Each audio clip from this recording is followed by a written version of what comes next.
All right, Sean Bormet, 5 questions. We're getting ready to hit the road tomorrow morning. Our last Big Ten weekend against Iowa and Wisconsin. First, want to touch on the Penn State duel. Obviously, a tough team. We were in a handful of those matches. What are your takeaways from that duel?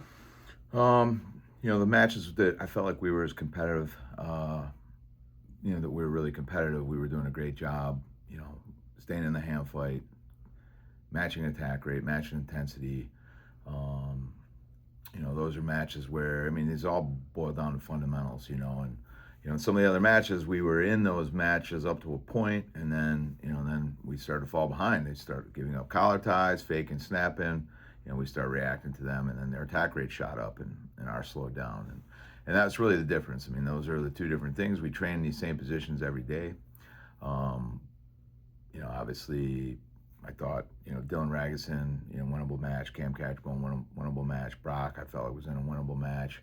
Then obviously Tay won his match.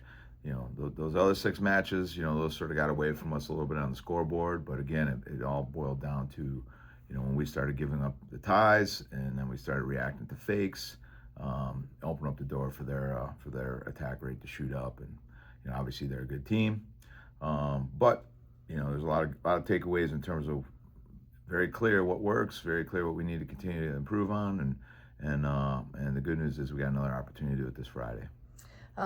His second straight rank win for Tay. He's kind of starting to stack a handful of rank wins. Yeah.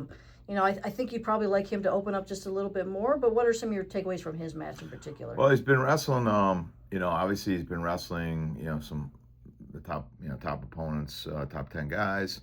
I think for him, he's been wrestling super solid. He's been wrestling sort of like positionally.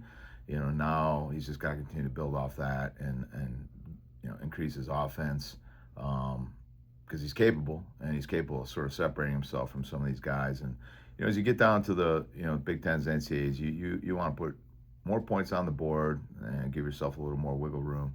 If there's a mistake here or there, because right now he's sort of having to wrestle really mistake-free matches, and it's sort of relying on pressuring an opponent into a mistake too, which he's done a great job, and I'll take those wins, especially in these tough environments. Ohio State was a tough match for him in that environment. Penn State, he's the last match. He just watched 9 guys get beat, so that's a tough. It's also a tough situation, but he's capable of putting a little more offense on the board, and that's sort of what we're continuing to emphasize, and where he's got to keep building. Catcherbone too, super close match against PJ Duke.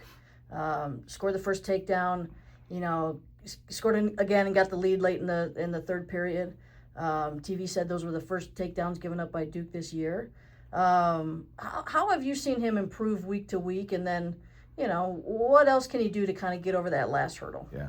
The thing I love about Cam is just his attitude about competition, and I think his confidence and his ability to just be a great competitor. Then he's been putting the work into, there's a lot of areas for Cam. There's a lot of areas he can continue to get a lot better, and a lot of that starts on his feet. So I was really excited about how he wrestled on his feet in that match in terms of his offense.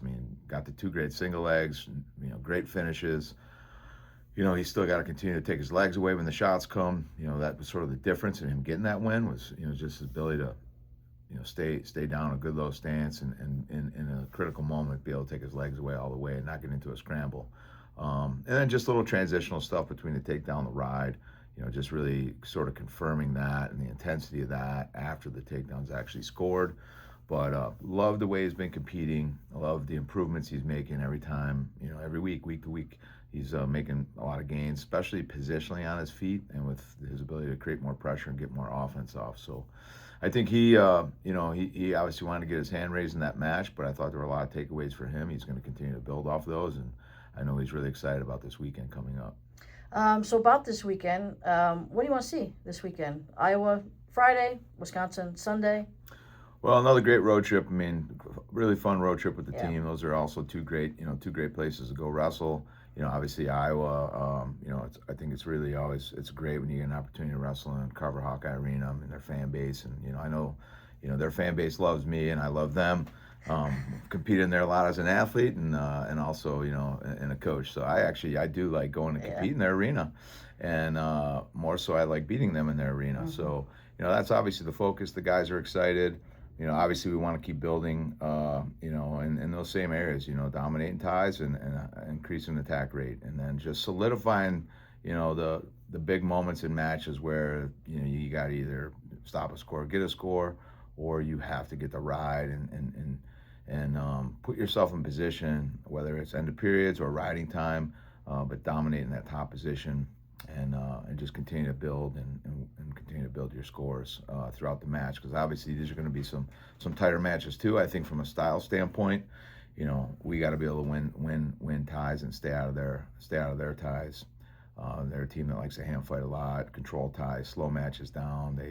They're not as offensive. Where Penn State's more offensive, Iowa's not quite as offensive. They just like to hand fight a lot. So being able to dominate the ties and get our attacks off, a lot of offense, and it should be a really exciting duel. And same with Wisconsin. I think there's some exciting matchups in that Wisconsin duel.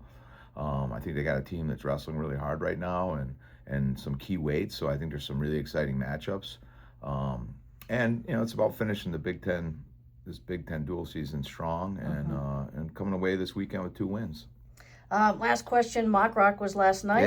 Yeah. You were a judge. Yeah. It's got some special wrestling ties with Jeff Reese. It was created to honor Jeff Reese. So what'd you think about the whole event? What'd you think about wrestling performance? What I like about Mock Rock is first of all, it's incredible to see that much dedication, focus, and talent when you talk about student athletes in one room at one time. It's rare that the majority of our teams are all together at one event. So I like the fact that it's a night where, for 2 hours, all these teams and these student athletes get to, sort of step away from the grind of academics and athletics and just sort of take a breath and be there together. And really, it's a time where they can, sort of have some fun, laugh at themselves, laugh at each other, and also sort of celebrate just the connections and the impact that they're making on this campus and this community. I mean, all the proceeds go to Moss Children's Hospital, but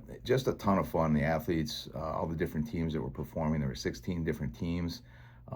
Just, great entertainment. They had a lot of fun with it. The judges had a lot of fun, doing it and interacting.